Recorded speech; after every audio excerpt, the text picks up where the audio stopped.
In my years, I've seen a lot of economic cycles, times of growth and, well, times of turbulence. The real key isn't trying to guess what's coming next. It's about building a solid foundation that can handle whatever the economy throws at you. So today, we're going to talk about what I call fiscal fortitude. This isn't about get-rich-quick schemes. It's a steady, methodical way to build real, lasting financial resilience. And that really is the central question, isn't it? When things get rough economically, it's completely natural to feel a bit adrift, overwhelmed, not sure where to even start. But that feeling, that uncertainty, that's the first hurdle. The answer, I can tell you from experience, is never panic. It's always a plan. You know that old saying, an ounce of prevention is worth a pound of cure? Well, that's not very helpful when you're already caught in the downpour. Wasting time and energy on what-ifs or should-haves is, well, it's just not productive. The only thing that matters is what's right in front of you. So the question we need to ask ourselves isn't what if, it's what now. So to answer that question, here's the structure we'll follow. First, we'll talk about navigating the storm itself. Then, how to set your financial compass. After that, we'll cover the absolute foundation, saving first. From there, we'll get into the blueprint, your budget. And we'll wrap up with what is truly your greatest asset, you. All right, let's dive in. Section 1, Navigating the Storm. Before we even touch a calculator or a spreadsheet, the first, most critical step is all about your mindset. It's about making a conscious decision to shift away from wishing things were different and toward taking deliberate, meaningful action. And you start from right where you are, today. Now, I want you to pay close attention to the language here. The objective isn't just to cope or get by. It's to find ways to thrive. That's a very important distinction. It changes the entire dynamic. Instead of just hunkering down and waiting for the storm to pass, you're taking a proactive stance. It's a powerful reminder that you always have agency. You always have a measure of control, no matter how tough things seem. Okay, once we've got that action-oriented mindset in place, we can move on to our next section, setting your financial compass. Think about it. A financial plan with no goals is like a ship with no rudder. It's just adrift.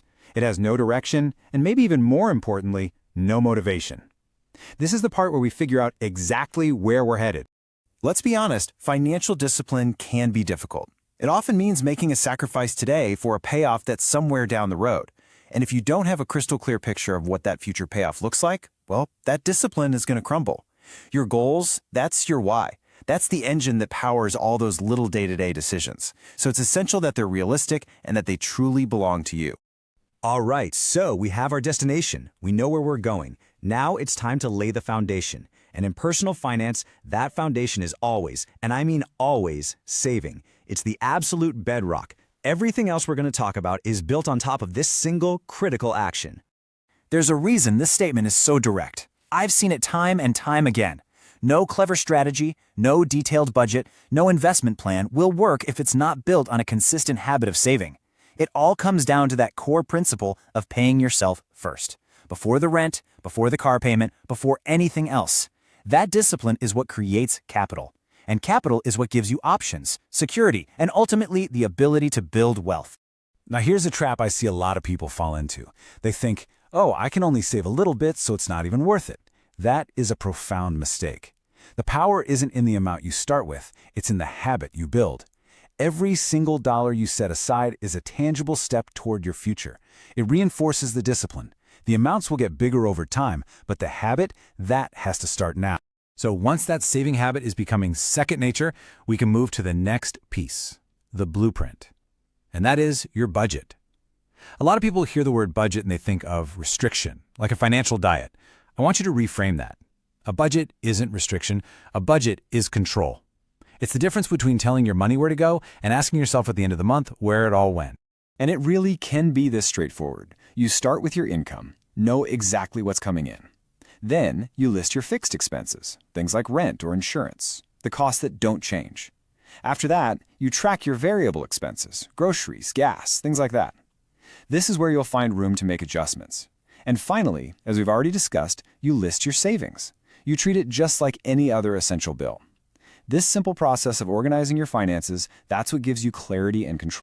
All right, we've talked about mindset, goals, saving, budgeting. We have all the pieces. But it's important to remember that these are just tools. A tool is only as good as the person using it. And that person? is you. At the end of the day, all of this comes down to your own personal discipline and your commitment to follow through.